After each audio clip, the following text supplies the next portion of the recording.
राज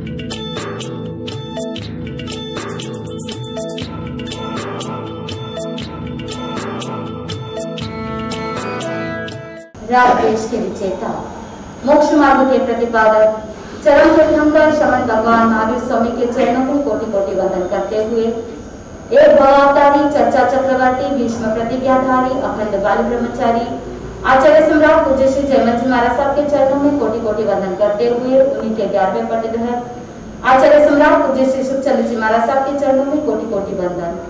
जय गच्छाधिपति, व्याख्यान वाचस्पति, उग्र विहारी, वचन सिद्ध साधक, 12वें पट्टेधर आचार्य प्रश्री पार्श्वचंद्र जी महाराज साहब, मेरे अनंत आस्था के आयाम हम जीवन उद्धारक परम पूज्य गुरुदेव डॉक्टर श्री पदम चंद्र जी महाराज साहब के चरणों में कोटि कोटि वंदन करते हुए सभी गुरु भगवंतों के चरणों में कोटि कोटि वंदन करती हूँ। गुरुदेव जी की आज्ञा से आत्मबंधु, जब किसी का नया घर बंधा हो आप क्या करते हैं? अरे बोल तो दीजिए, क्या करते हैं? गृह प्रवेश। जब कोई नवविवाहिता पुत्र वधू घर में नई बहू आती है तो उसका क्या किया जाता है? बोल तो दीजिए, प्रवेश आपने किया कि नहीं किया? कभी ना कभी ससुराल में आपने भी प्रवेश किया है। हर किसी को एंट्री पसंद है, और वही अगर एंट्री करने के बाद किसी को एग्जिट का रास्ता बताए तो आपको कैसा लगता है? एंट्री अच्छा लगता है या एग्जिट? एंट्री। आपके तिजोरी में अगर धन की एंट्री हो तो अच्छा लगता है या एग्जिट हो तो अच्छा लगता है? थोड़ा जोर से बोलिए। अगर एयरपोर्ट पे जाते हैं, अगर आपको कहीं पर जाना है, फ्लाइट अराइवल के जगह पर आनी है और अगर आप डिपार्चर के टर्मिनल पर जाएंगे तो क्या आप अपने फ्लाइट को पकड़ सकते हैं? नहीं। जहां पर अराइवल होने वाला है वहीं पर अगर आप जाएंगे तो आप अपनी फ्लाइट को पकड़ सकते हैं और गंतव्य स्थान तक, डेस्टिनेशन तक पहुंच सकते हैं, नहीं तो नहीं जा सकते। ठीक वैसे ही आज हम थोड़े अराइवल्स और थोड़े डिपार्चर्स के बारे में बात करेंगे, थोड़े से एंट्री और एग्जिट के बारे में बात करेंगे, क्योंकि हर एक साधक का आगमन हुआ है तो हर एक जीव का वापस गमन भी होगा। जहां पर प्रवेश हुआ है वहां से प्रस्थान भी होना जरूरी है। ये विधि का विधान है कि प्रवेश हुआ है तो प्रस्थान भी कभी ना कभी हो जाएगा। आज हमारा चतुर्मासिक प्रवेश हुआ है तो चतुर्मास संपन्न करने के बाद प्रस्थान करना पड़ेगा कि नहीं करना पड़ेगा? करना पड़ेगा। ठीक वैसे ही मनुष्य जन्म में हमको एंट्री मिली है। समीर जी आपको बता रहे थे कि अनादिकाल से यह जीवात्मा 4 गति के अंदर परिभ्रमण करता आया है। निगोद से यात्रा प्रारंभ हो गई, लेकिन यात्रा करते करते गोते खाते खाते लंबे समय के बाद ज्ञानी जन ने कहा 69 कोड़ी सागरों की स्थिति इस जीव ने मिथ्यात्व दशा के अंदर हो गई, और एक बार जब सम्यक्त्व का प्रकाश प्राप्त होता है उस समय ये जीव मनुष्य जन्म में एंट्री लेता है, और मनुष्य जन्म में भी बहुत बार एंट्री ले चुका है, लेकिन मनुष्य जन्म के बाद आर्य क्षेत्र उत्तम कुल के अंदर एंट्री प्राप्त हो गई। आप सबको भी एंट्री मिली कि नहीं मिली? मनुष्य जन्म में एंट्री मिल गई। मनुष्य जन्म में एंट्री मिली, आर्य क्षेत्र भी प्राप्त हो गया और साथ में उत्तम कुल भी प्राप्त हो गया। सिर्फ यहाँ तक एंट्री होना बड़ी बात नहीं है। मनुष्य तो बहुत है दुनिया में। मनुष्य जन्म मिलने के लिए बहुत लोगों को मनुष्य जन्म मिलता है, बहुत लोगों को आर्य क्षेत्र मिल जाता है, बहुत लोगों को उत्तर कुल मिल जाता है, लेकिन आप सब बहुत पुण्यशाली कि आपको जिनवाणी सुनने के लिए भी एंट्री मिल गई है। आप वहां पर पहुंच गए, धर्म स्थान में पहुंच गए। कितनी बड़ी एंट्री आपकी हुई है। प्रभु महावीर स्वामी का शासन, और प्रभु महावीर स्वामी के शासन में भी आपको एंट्री मिल गई है, एडमिशन हो गया है। जब कोई व्यक्ति स्कूल के अंदर, कॉलेज के अंदर एडमिशन लेता है तो क्या किया जाता है? थोड़ा सा आप अपने ही जीवन के थोड़े से टाइम में पीछे जाइए। जब आप स्कूल में एडमिशन ले रहे थे, जब आपने कॉलेज में एडमिशन लिया था तो उस समय क्या किया था?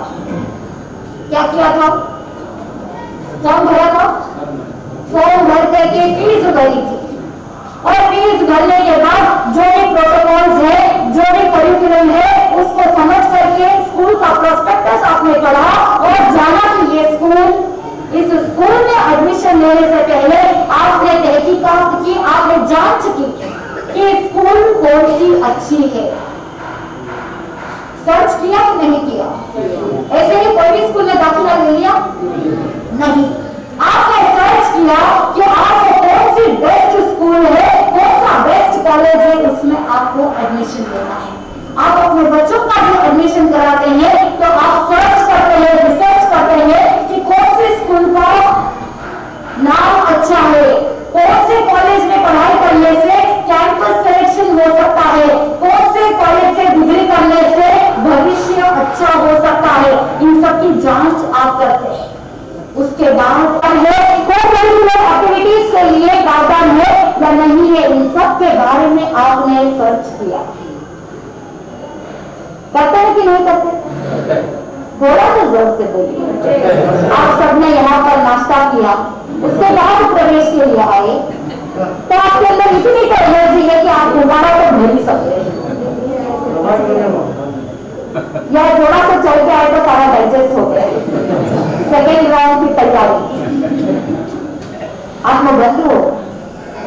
जब आप भौतिक शिक्षा के लिए इतनी तैयारी करते हैं, जब आप आजीविका को कमाने के लिए जो एजुकेशन इंपॉर्टेंट है, उस एजुकेशन के लिए आप इतनी सर्च रिसर्च करते हैं, थोड़ा सा चिंतन कीजिए कि प्रभु महावीर स्वामी की यूनिवर्सिटी में दाखिला लेने के लिए आपने क्या सर्च किया, क्या रिसर्च किया और किस तरह से प्रभु महावीर स्वामी की यूनिवर्सिटी में एडमिशन लेने के लिए तैयारी की या नहीं की?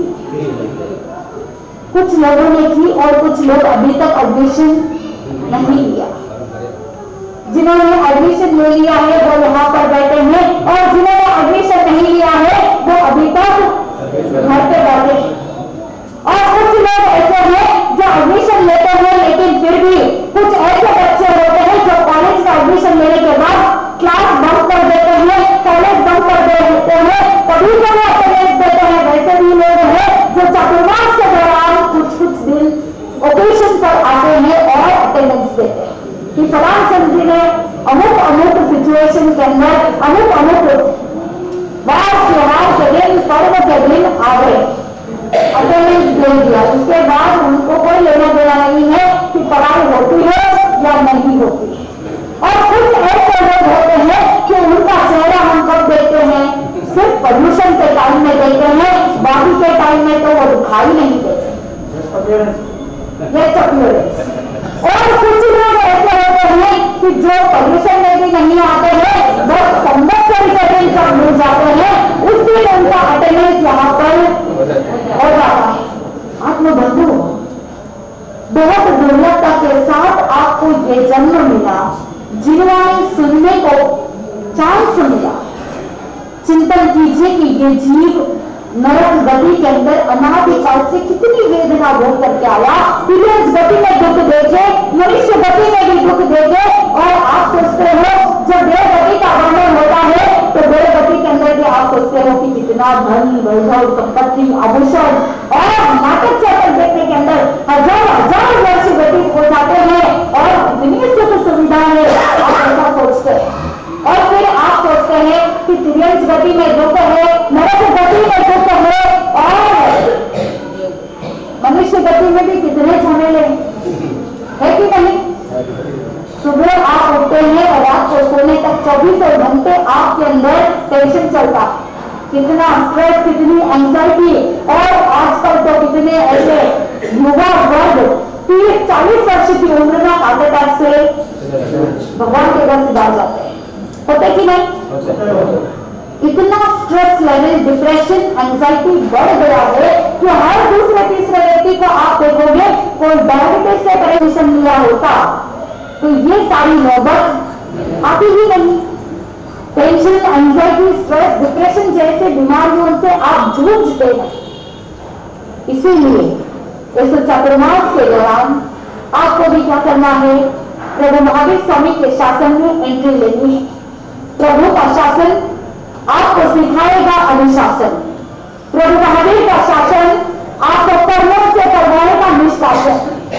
प्रभु महावीर स्वामी की वाणी सरल है जैसे पिए पानी। प्रभु महावीर स्वामी की वाणी आप सबके जीवन के अंदर लाएगी खुशहाली।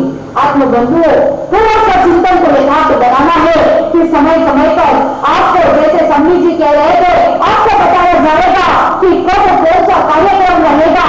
तो सबसे पहले जब आप स्कूल कॉलेज जाते हैं, एडमिशन लेने के बाद रेगुलरली क्लास अटेंड करनी होती है, ठीक उसी प्रकार आपको भी यहाँ पर क्या करना होगा, अरे बोर्ड पर दीजिए, एडमिशन लेना होगा।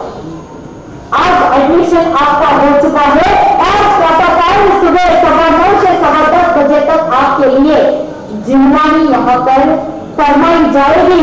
सम्मी जी, सुगंधी जी आपको आचार्य सम्राट पूज्य श्री जयललिता जी महाराज साहब द्वारा रचित बड़ी साधु वंदना, एक ऐसी रचना जिसके माध्यम से संपूर्ण आगमों के अंदर जितने भी चारित्रात्माओं का वर्णन आता है उनके बारे में आपको बताया जाएगा कि किस तरह से महापुरुषों का गुणगान किया जाता है, कैसे महापुरुषों का गुणस्मरण करने से अपने भीतर की एनर्जी और ज्यादा पॉजिटिव हो सकती है।